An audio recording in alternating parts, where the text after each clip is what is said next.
Merci. Bonjour à tous. L'intitulé de mon exposé concerne la conception virtuelle. Et donc, il s'agira de vous expliquer ce que pourrait ressembler cette notion-là. Et également de discuter quels pourraient être les liens entre expérimentation et simulation, ce qui peut a priori paraître paradoxal. Alors hier, vous avez déjà entendu parler un peu de ces concepts-là, et donc j'essaierai de continuer dans ce propos. C'était notamment le cas dans la présentation de Yann Barbeau de ADSIW. Et du coup, une fois qu'on sera posé la question de l'intérêt de l'expérimentation et de la simulation de manière combinée, comment on peut créer des liens entre ces différentes notions qui, a priori, ne sont pas prévues pour dialoguer tant que ça entre elles.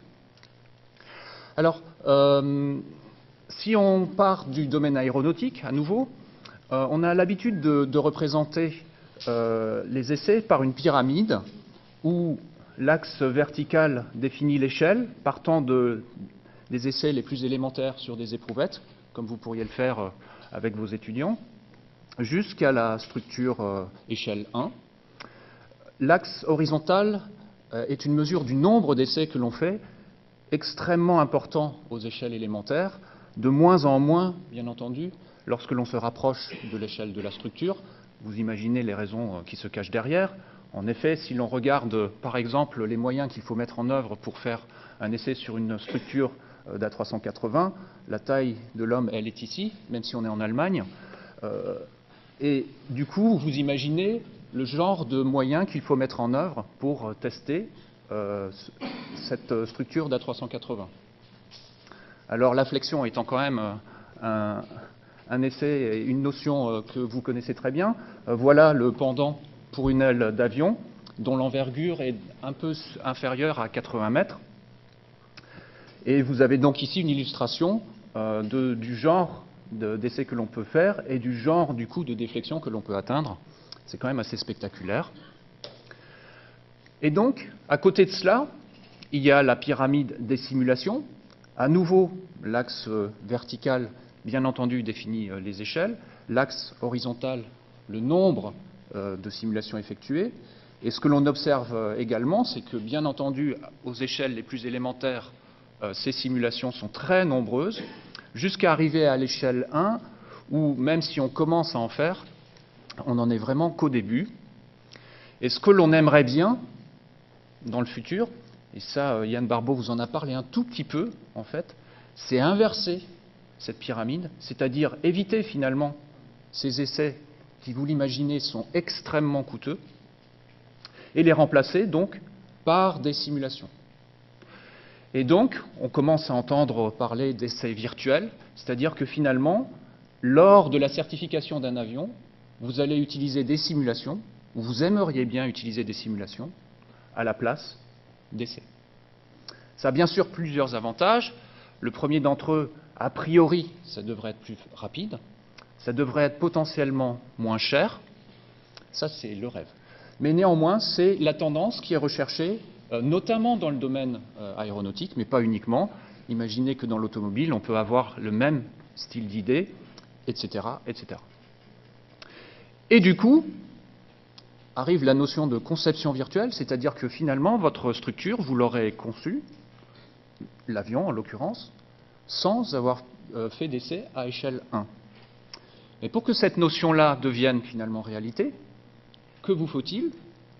Des algorithmes numériques robustes, on l'espère, des codes de calcul validés et maîtriser les transitions d'échelle, puisque vous allez prévoir des phénomènes qui se passent à l'échelle de votre structure à partir d'informations que vous aurez récupérées à des échelles plus petites.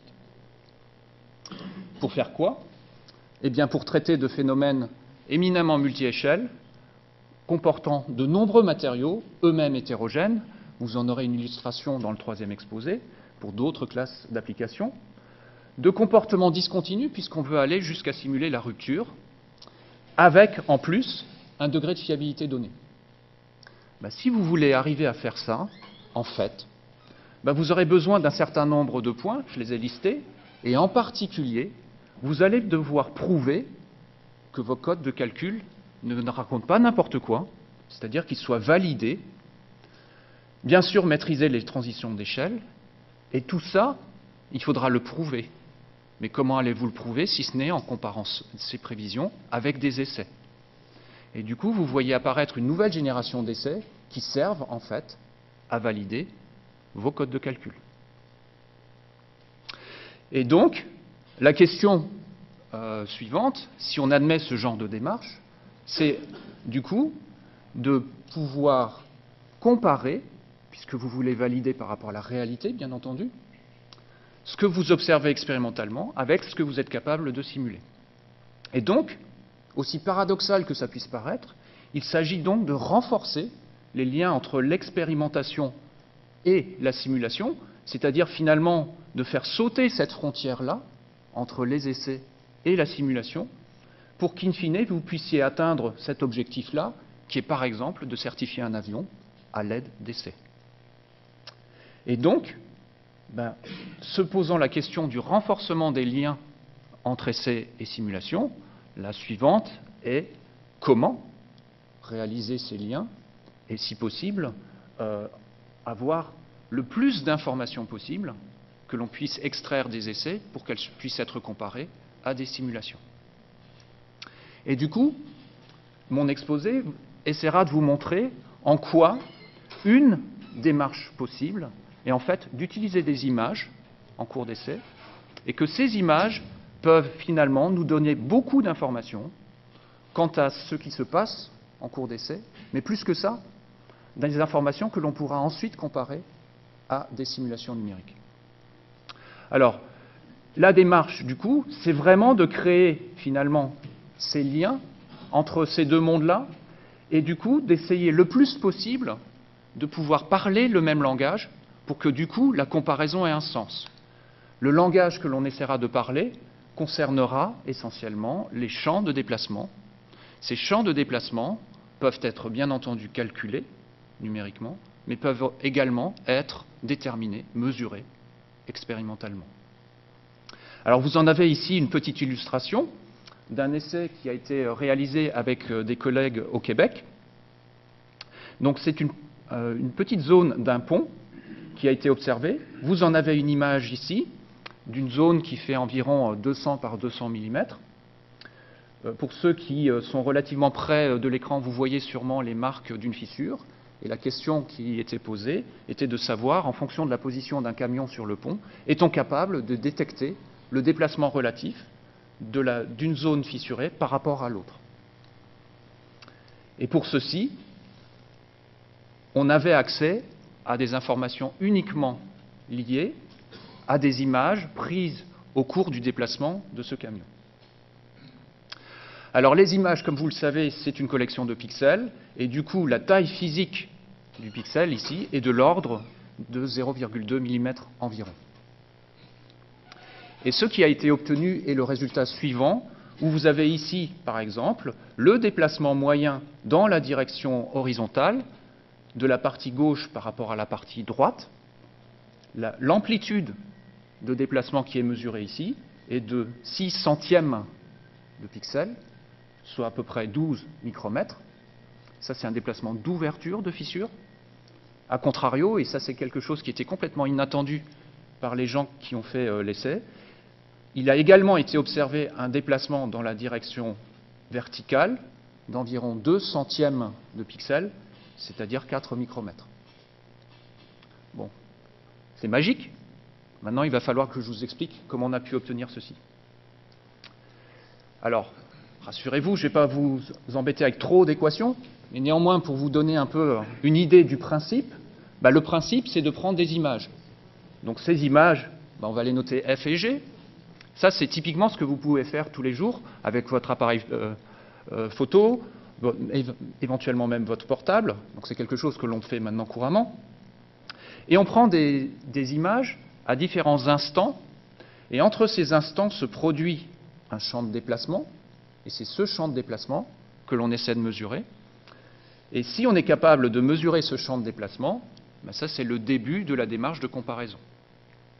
Le mot important que je viens de prononcer, c'est champ, c'est-à-dire que ce sont non pas une information ponctuelle comme vous pouvez faire assez classiquement dans un essai où vous mesurez un effort vous mesurez éventuellement un déplacement, voire une déformation, là on parle de champ.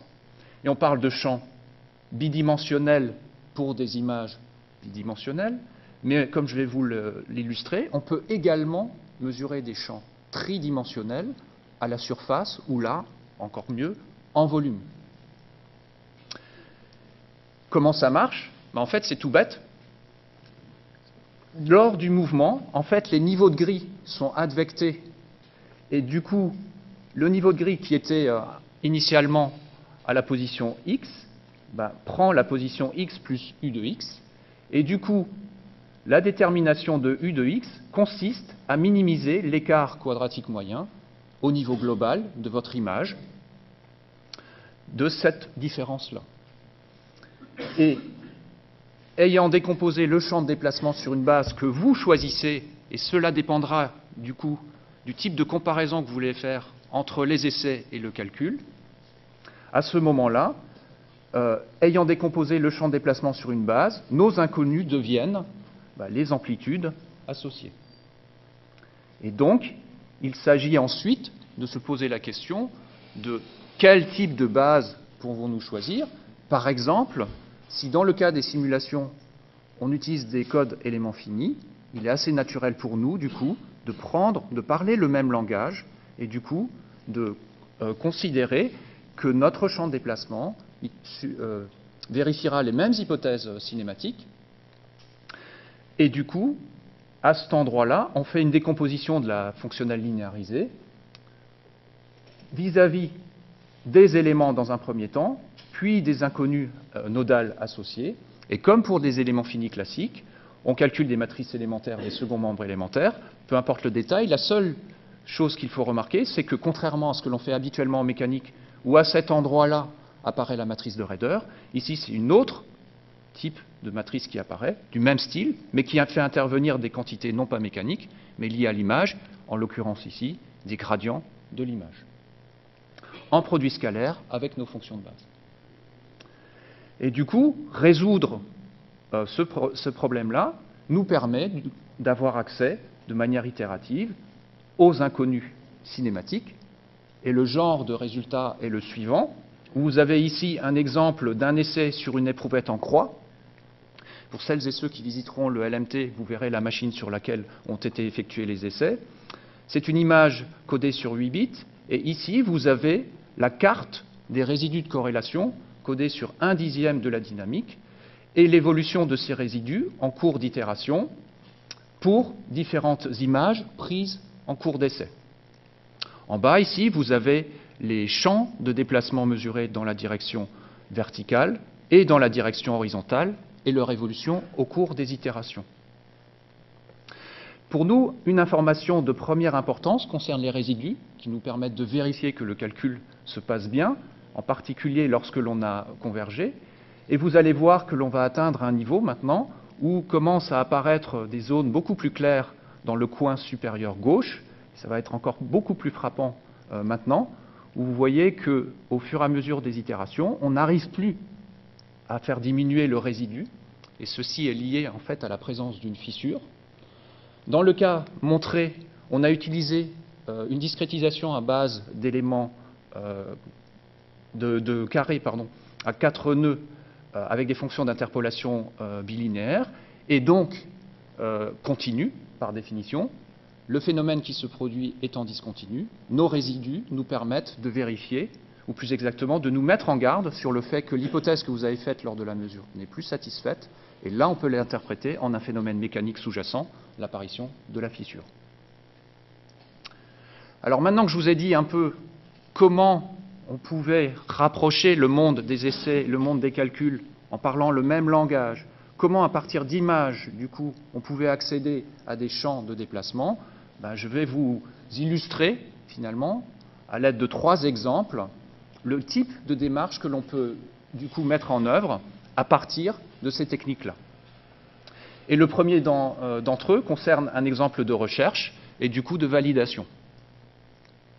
Alors, je vous avais mentionné le fait que l'on pouvait avoir accès à des images volumiques. En fait, vous le savez déjà très bien, puisque finalement, la révolution du scanner médical, vous la connaissez, et le fait de pouvoir observer le corps humain, par exemple, de manière tridimensionnelle, sans trop le détruire, est intéressant. Eh bien, pour nous, mécaniciens des matériaux, le pendant est d'utiliser la tomographie de rayons X. Alors, soit à partir de sources synchrotrons, ça, il n'y en a pas de nombreuses, mais il y en a une, par exemple, à Grenoble, il y en a une autre, pas trop loin d'ici, sur le plateau de Saclay. Mais il y a également de plus en plus de tomographes de laboratoire qui sont accessibles. Et du coup, on peut commencer à faire de l'expérimentation in situ. Et vous avez ici une petite machine de traction qui nous permet de faire des essais de fatigue, qui a été mise directement sur la ligne de lumière de tomographie à l'ESRF. Et ce qui nous permet du coup d'interrompre l'essai, de prendre des scans, d'avoir accès du coup à des volumes tridimensionnels. Et vous en avez une illustration ici de différents volumes reconstruits à effort maximum pour différents nombres de cycles. Et vous voyez apparaître la fissure et la manière dont elle se propage, ou du moins la trace que l'on remarque ici au bord, au fur et à mesure du nombre de cycles. Et vous la voyez également s'ouvrir. Bien entendu, cette information-là est accessible en n'importe quel endroit du volume que l'on a ici imagé. À partir de ces informations-là, on peut du coup reconstruire le champ de déplacement. Ici, vous avez le champ de déplacement dans la direction verticale, et vous devinez ici, en fait, la signature de la fissure. À nouveau, les résidus de corrélation, c'est-à-dire finalement, ça nous indique tout ce qui s'est mal passé dans la corrélation. D'habitude, on n'aime pas trop qu'ils soient importants. En l'occurrence, dans ce cas particulier, ils le sont, de par le fait que l'hypothèse cinématique qui a été faite lors de la mesure, qui est à nouveau à base d'éléments, mais cette fois-ci volumiques, donc de cubes à 8 nœuds et fonction d'interpolation trilinéaire, nous permet en fait d'imager extrêmement finement la surface fissurée. Et vous voyez comment la fissure propage au cours de l'essai. Cette propagation, en fait, est ce qui nous intéresse, puisque à ce moment-là, ça nous permet de mettre au point des modèles justement pour la décrire. La présence d'une fissure induit des sauts de déplacement de part et d'autre de la surface fissurée. Et si l'on représente le saut de déplacement en fonction de la distance au front, on peut montrer qu'en élasticité, ce saut dépend de la racine carrée de la distance au front. Mais le lieu du front est une des inconnues, on ne le connaît pas. Et du coup, on peut le déterminer au sens de cette expression-là, puisque en minimisant du coup l'écart entre le saut de déplacement mesuré et cette tendance-là, on peut déterminer dans un premier temps le lieu du front, et ensuite ce préfacteur, que l'on appelle facteur d'intensité des contraintes, et qui est la composante mécanique qui nous intéresse pour décrire la loi de propagation.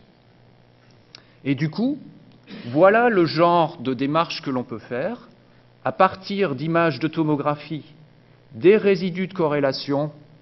On peut définir la surface fissurée. À partir du champ de déplacement mesuré ici, on peut définir le front de fissuration. Au passage, vous remarquez que dans ce cas-là, on est venu enrichir la cinématique et autoriser la discontinuité de déplacement de part et d'autre de la fissure, et du coup d'extraire des facteurs d'intensité des contraintes. Ça, c'est le versant expérimental. En parallèle, on peut faire un calcul aux éléments finis en imposant les déplacements mesurés au bord du domaine analysé, en prenant bien entendu la même surface fissurée, déterminée expérimentalement, le même front, et du coup extraire également les facteurs d'intensité des contraintes obtenus par la simulation. Et du coup, on peut comparer ces deux informations-là. Et vous avez l'information donnée ici, en termes de facteurs d'intensité des contraintes, en fonction de la position le long du front de la fissure. Donc là, on est en train finalement de se balader à l'intérieur du domaine, les deux points extrêmes étant proches des surfaces extérieures. Et vous voyez ici, les symboles correspondent à des informations expérimentales, les lignes continuent à des calculs, Et on voit que pour les 3 niveaux d'effort les plus bas, on a un accord qu'on pourrait presque qualifier de parfait entre la simulation et l'essai. Par contre, ici, on voit une déviation. Cette déviation étant liée au fait que les calculs tels qu'ils ont été faits supposaient un comportement élastique du matériau. Or, au voisinage du front de fissure, se produisent des non-linéarités qui, dans ce cas-là, n'ont pas été prises en compte et qui se manifestent pour les niveaux les plus importants d'efforts appliqués.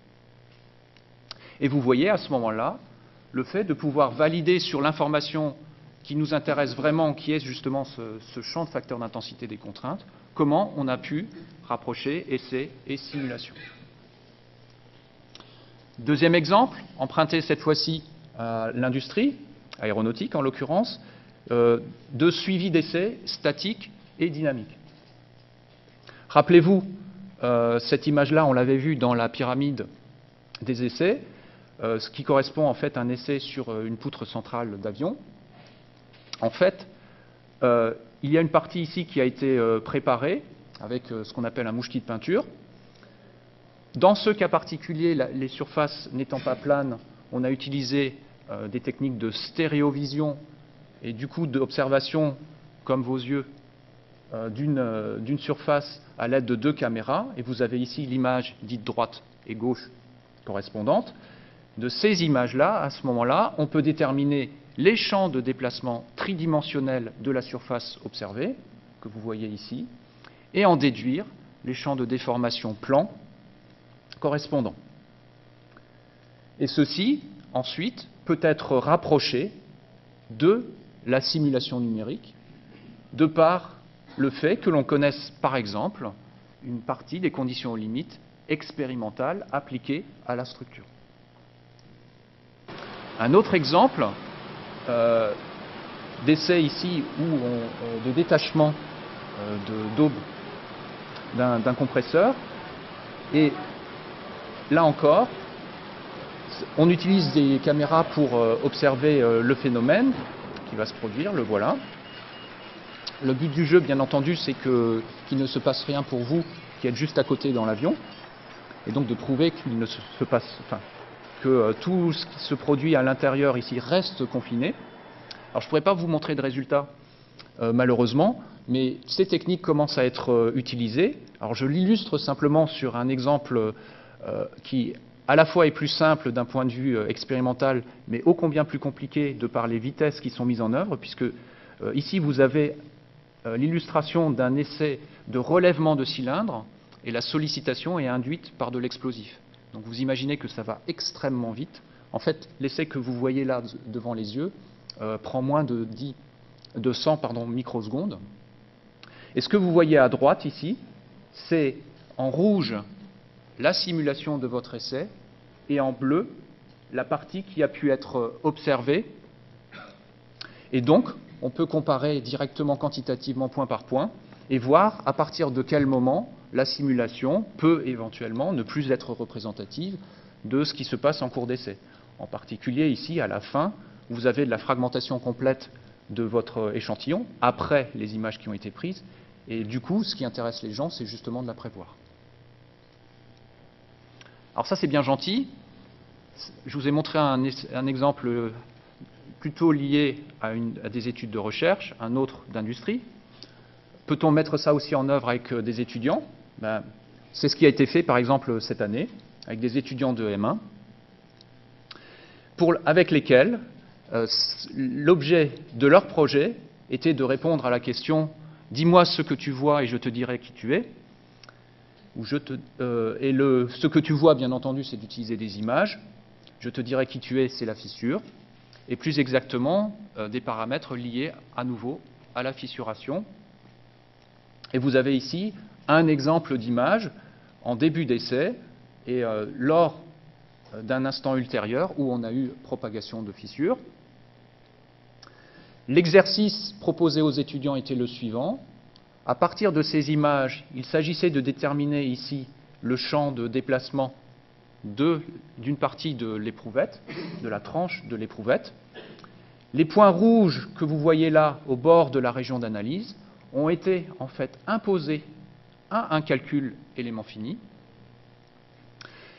La première inconnue, à nouveau, était le lieu de la pointe de la fissure. Et en minimisant l'écart qu'il y a entre les points bleus mesurés ici et ce qui correspondrait aux points bleus ici calculés, on peut à ce moment-là déterminer le lieu de la pointe, puis connaissant le lieu de la pointe, on peut à nouveau estimer soit le facteur d'intensité des contraintes, ici en l'occurrence un paramètre plus global qui dépend de manière quadratique du facteur d'intensité des contraintes, et voir son évolution en fonction de l'effort appliqué. Vous voyez en fait apparaître deux régimes très distincts. Le premier, où on a ouverture de fissure sans propagation, et à ce moment-là, on peut montrer qu'en élasticité, en tous les cas, ce paramètre-là dépend de manière quadratique en effort, ce que l'on retrouve assez bien.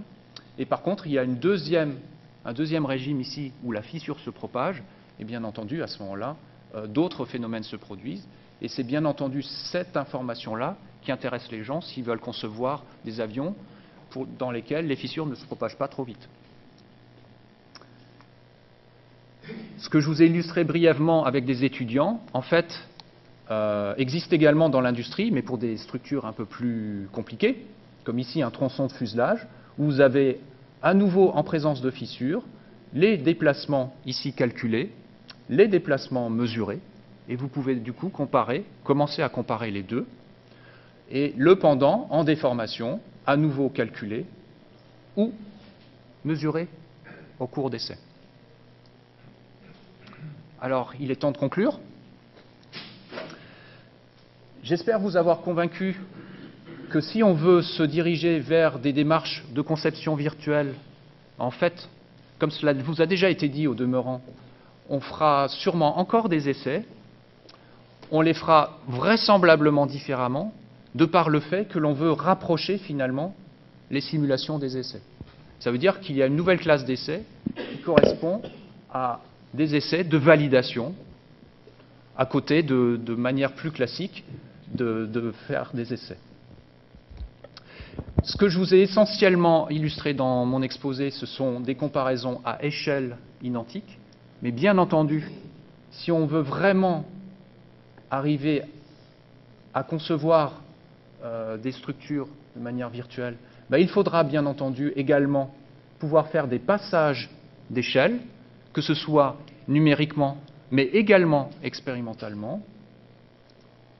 Enfin, sachez que le genre d'outil qui a pu être mis en œuvre pour illustrer mon propos est quelque chose qui ne se restreint pas au monde du chercheur, mais est en train en fait, d'entrer dans le monde industriel avec des degrés d'avancement plus ou moins importants, que ce soit dans l'industrie du transport, terrestre ou aéronautique, de l'énergie, du génie civil, etc.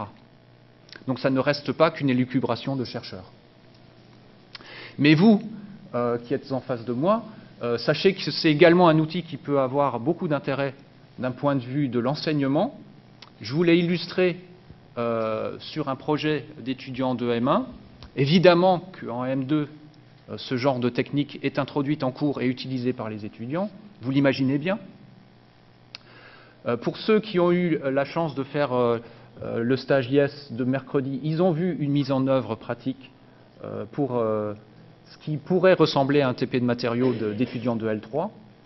Et pour les plus curieux d'entre vous, on peut également les mettre en œuvre à un niveau encore plus élémentaire, notamment en cinématique ou en RDM, et vous trouverez plein d'illustrations sur le site SI.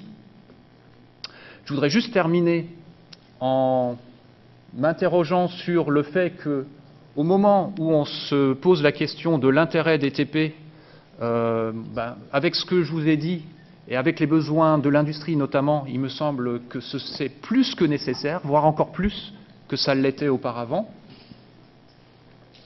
et que un nouveau moyen qui pourrait être intéressant pour vous et qui est finalement pas cher, mais qui nous donne beaucoup d'informations, parce qu'on utilise des images mais que l'on traite, peut être lié à la corrélation d'images. Il est temps de terminer maintenant, de remercier un certain nombre de mes collègues, Yves Berthaud, Stéphane Roux du laboratoire, Laurent Champanet, Jean-Marie Virly du département de génie mécanique, Catherine Bosquet, Nicolas Siergiel de ADSIW, Lupsti de m'avoir invité et vous de m'avoir écouté. Merci. Merci, Monsieur Hilde. Merci pour votre présentation et je pense que l'ensemble des collègues a fortement apprécié votre retour sur l'enseignement. Donc merci pour ça et merci pour être venu. On va passer aux questions. Est-ce que dans la salle, il y a des questions ?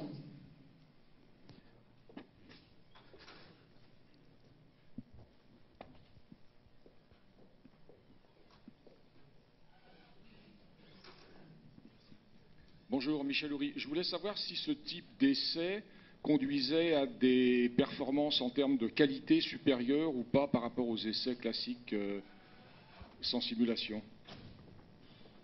Est-ce que la qualité du produit est meilleure au final ou pas, ou est-ce que c'est pareil? L'espoir, c'est qu'il soit meilleur, surtout qu'il soit dimensionné au plus juste. En fait, ce que l'on peut espérer comme gain, si nos outils de simulation sont plus fiables, c'est de faire finalement de la conception au plus juste, mais bien sûr pas trop. Et c'est là tout l'enjeu, c'est du coup de pouvoir ne pas avoir des coefficients de sécurité qui soient de 3, de 4, de je ne sais pas combien, mais si 1,5 suffit par exemple, de passer de 3 à 1,5, ça c'est un enjeu très important. Et pour ça, si on veut arriver à ce niveau de fiabilité, parce que du coup, ce qui se cache derrière, c'est le niveau de fiabilité, donc la maîtrise de ce niveau de fiabilité. Et pour aller jusque-là, il me semble que justement, effectivement, de par ce genre de démarche, on devrait petit à petit arriver dans cette situation-là, et du coup, finalement, avoir une meilleure estimation, ou au moins déjà quelque chose qui ressemble à une estimation, de la fiabilité, du coefficient de sécurité, si vous voulez.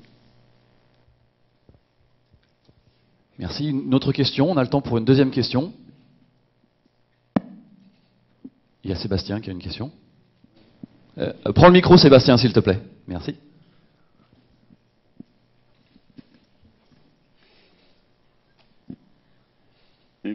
Moi, je me pose une petite question sur les premiers transparents. Vous nous avez montré que la taille du pixel, c'était 0,2 mm. Oui. Et puis après, dans les premiers résultats de corrélation d'image, on arrive à voir des déplacements qui sont largement inférieurs à la taille du pixel. Oui. Et moi, ça me perturbe. Enfin, je me dis, oui. Et si ça peut te rassurer, il y en a plein d'autres au labo, notamment, qui étaient perturbés au début. Parce que on m'a toujours dit, de toute façon, on n'arrive pas à mesurer quelque chose qui est entre les pixels. Eh bien, en fait, si.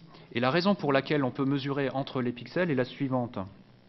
C'est qu'effectivement, il faut se souvenir qu'on a une information qui est discrète spatialement, mais par contre, le niveau de grille, lui, il est codé sur 8 bits, 12 bits, 16 bits. Donc, dès que j'ai un tout petit déplacement subpixel, si j'ai une variation de niveau de grille correspondante, et on voit bien que du coup, c'est quelque chose qui peut être beaucoup plus petit que le pixel, à ce moment-là, si ma technique est suffisamment fiable, on peut mesurer un déplacement qui est très largement subpixel. Et c'est pour ça que j'ai exprès pris un exemple où les déplacements étaient très significativement subpixels, pour justement illustrer le fait que grâce à l'information sur les images, donc au niveau de grille proprement dit, on peut mesurer des quantités qui sont très largement inférieures aux pixels. Et pour donner un ordre de grandeur typique, pour ceux qui ont suivi le cours mercredi, ils pourront répondre à ma place, au demeurant, c'est à peu près le centième de pixels qu'on arrive à réaliser de manière courante. Et ceci est lié au fait de faire des hypothèses d'interpolation en fait, de niveau de grille. Et cette interpolation-là nous permet de franchir la barrière du pixel, la barrière suivante étant le fait que l'image peut être bruitée notamment, et que nos algorithmes font des hypothèses justement d'interpolation subpixel. C'est quelque chose qui est jouable. Je ne l'ai pas mentionné ici. C'est aussi une raison pour laquelle ces techniques-là ont été plus lentes à être utilisées en mécanique des solides, de par le fait qu'on ait besoin d'une résolution, c'est-à-dire du seuil de détection, qui soit très largement inférieur au pixel. Il existe le pendant de ces techniques-là en mécanique des fluides, qu'on appelle la PIV. Dans ce domaine-là, en fait, où ces techniques sont classiques aujourd'hui, les développements ont pu être plus rapides de par le fait que les vitesses, exprimées en pixels, avaient une amplitude beaucoup plus grande. Et du coup, les algorithmes ne nécessitaient pas de développement aussi sophistiqué que ce qui a pu être fait en mécanique des solides. Merci, François Hilde. Merci. On peut l'applaudir encore, merci.